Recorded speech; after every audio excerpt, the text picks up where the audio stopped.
Komnas HAM memastikan kasus penembakan siswa SMK Negeri 4 Semarang oleh Aibda R 24 November lalu merupakan pembunuhan di luar proses hukum atau extrajudicial killing.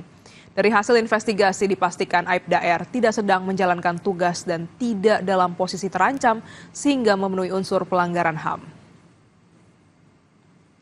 Setelah melakukan pemantauan selama 1 pekan dan memeriksa sejumlah saksi, Komnas HAM memastikan kasus penembakan G, siswa SMK Negeri 4 Semarang oleh Aibda R, anggota kepolisian Polrestabes Semarang pada 24 November lalu merupakan pembunuhan di luar proses hukum atau extrajudicial killing.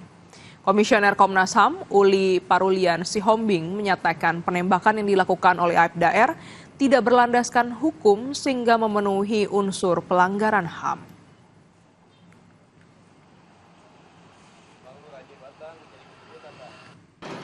Bahwa tindakan yang dilakukan oleh RZ, saudara RZ telah memenuhi unsur-unsur terjadinya pelanggaran HAM berdasarkan pasal 1 ayat angka 3 Undang-Undang Nomor 39 Tahun 99 tentang Hak Asasi Manusia, yaitu adanya pelanggaran HAM.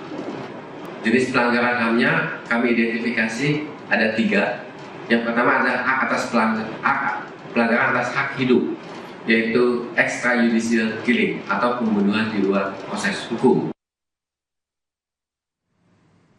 KPAI membantah siswa SMK Semarang G yang tewas ditembak oknum polisi terlibat tawuran. Dari temuan KPAI, korban G keluar rumah di malam hari untuk bermain game.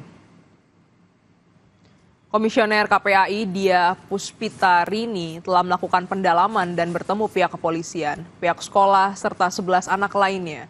Dari temuan KPAI, korban G diketahui sebagai siswa yang jarang keluar malam dan tidak melanggar aturan sekolah.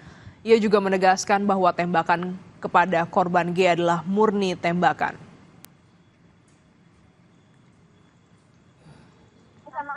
Kami menemukan bahwa tidak adanya tawuran, Mbak.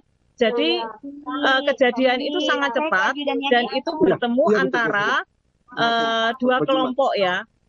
Tapi kalau saya mengatakan kelompok, sebenarnya itu lebih kepada kumpulan anak-anak karena tidak dari satu kelompok saja tidak saling kenal gitu ya, Mbak. Nah, terus yang kedua temuannya adalah bahwa tidak ada pembubaran tawuran dan senjata peluru itu yang ditembakkan murni itu tembakan.